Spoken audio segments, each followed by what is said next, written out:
সুপ্রভাত বন্ধুরা। আজকে আবার নতুন সকাল, নতুন একটা আমার ভিডিওর এপিসোড নিয়ে আপনাদের সামনে চলে এলাম। আজকের প্রসঙ্গ হচ্ছে অ্যান্টাসিড, গ্যাসের ওষুধ। তো আমরা অনেকেই মুখে বলে গ্যাস সবার ঘরে ঘরে, এমনকি আমিও গ্যাসের ওষুধ খাই। অনেকে প্যান্ডি খায়। সব ওষুধ দেখানো আমার চেম্বারে এনে সম্ভব না, প্যান্ডি খাই। এতে প্যান্টোপ্রাজল এতে প্যান্টোপ্রাজল 40 আছে, ডম্পিডন 30 আছে। সেরকমই এটা হচ্ছে নেক্সপ্রো RD40, এটা ইসমোপ্রাজল ডম্পিডন। হ্যাঁ, এরও প্লেন 40 হয়, RD না দিয়ে 40 হয়। এতেও আপনার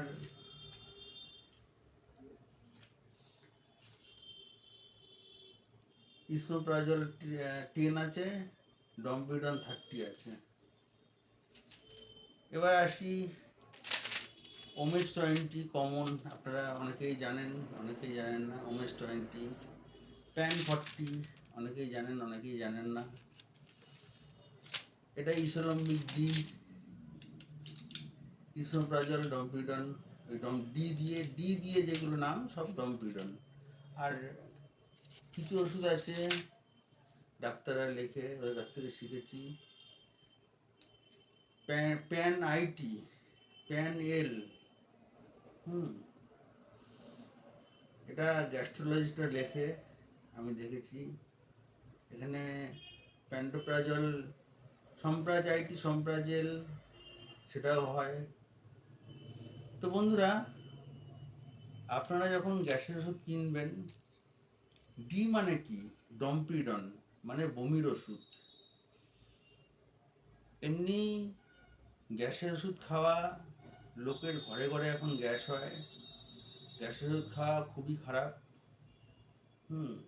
লিভারে প্রচণ্ড এফেক্ট করে, লিভার নষ্ট করে দেয় আস্তে আস্তে। তো যদি ভমিটিং ভাব থাকে তাহলে ডি দিয়ে কিনবেন। এটা ডাক্তারের সাজেস্ট, আমার না, ডাক্তার লেখে। যদি ভমিটিং ভাব থাকে, মানে বমি বমি ভাব থাকে আপনার, তো আপনি প্যান ডি বা ইসোলম্বিক ডি বা সম্প্রাজাইটি ডি এসব কিনবেন। অতএব যদি ভমিটিং ভাব না থাকে, প্লেন 40, ওমেজ প্যান 40 প্লেন কিনবেন যদি গ্যাস হয়ে থাকে। ওমেজ 20, যত লো পাওয়ারের দিকে যাবেন ততই আপনার লিভারটা প্রোটেক্ট থাকবে। এবারে তো যার প্রচণ্ড গ্যাসের সমস্যা, তাকে তো গ্যাস্ট্রোলজিস্ট দেখাতে হবেই। তারা যা সাজেস্ট করে, প্যান আইটি বা প্যান এল, এলে লিভোসালবুটামল আছে, লিভোসালপ্রাইড আছে, সরি ভুল বললাম, লিভোসালপ্রাইড আছে। র্যানট্যাক, ফ্যামোসিট এখন তো প্রায় চলেই না। ফ্যামোসিট যত কমের দিকে যাবেন তত। অনেকে বলে দুটো প্যারাসিটামল দেন, দুটো প্যান্ডি দেন। আরে বাবা না, প্যারাসিটামল খেলে গ্যাসের ওষুধ খেতে হয় না, 5 মিনিট হাঁটলেই আপনার হজম হয়ে যায়। এটা কে কি মনে করে আমি জানি না। তো বমি ভাব না থাকলে আস্তে আস্তে গ্যাসের ওষুধ অ্যাভয়েড করার চেষ্টা করবেন। এবার যাদের প্রচণ্ড পরিমাণে গ্যাস হয় বা হচ্ছে, তারা তো ডাক্তারের সাজেশন নিয়ে ওষুধ খাবেনই। পায়খানা পরিষ্কার হয় না, লিভোসালপ্রাইডে পায়খানাটা পরিষ্কার হয়, আইটিতে পায়খানাটা পরিষ্কার হয়। তো আস্তে আস্তে এটাকে অ্যাভয়েড করতে পারলে, র্যানট্যাক জিনট্যাক তো মার্কেট থেকে আউট হয়ে গেছে, অ্যাসিলক আর র্যানট্যাকে এখন পাওয়া যায়, এগুলো খেতে পারেন। যত কম পাওয়ারের খাবেন, লিভারে এফেক্ট তত কম করবে।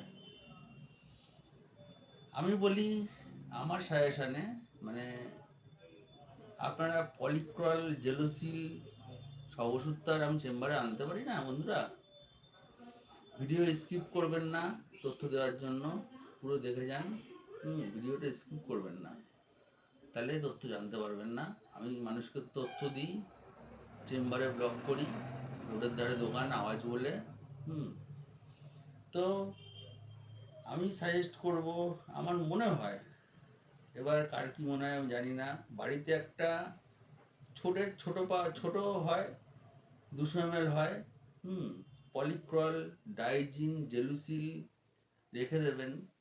প্রচণ্ড যখন গ্যাস হবে, বুক জ্বালা করছে, হ্যাঁ, তখন এটা 10 ml মানে 2 ঢাকনা খেয়ে নেবেন।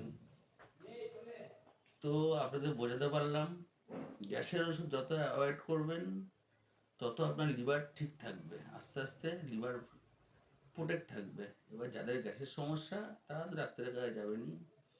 আমার চ্যানেলটা ভালো লাগলে লাইক দেবেন, এখনও যারা সাবস্ক্রাইব করতে পারেননি তারা সাবস্ক্রাইব করবেন, যদি ভালো লেগে থাকে আমার তথ্যগুলো। তো আমি বিনোদন করতে পারি না, কিন্তু তথ্য দিতে পারি আপনাদের। বিভিন্ন রকম তথ্য দেবো, দিয়ে যাব। প্যাথোলজি সম্বন্ধে এখনো তথ্য দিইনি, দেবো, কারণ প্যাথোলজি নিয়ে 5 বছর কাজ করেছি। তো ভালো লাগলে অবশ্যই লাইক করবেন, আর যারা সাবস্ক্রাইব করেননি সাবস্ক্রাইব করে দেবেন। নমস্কার বন্ধুরা।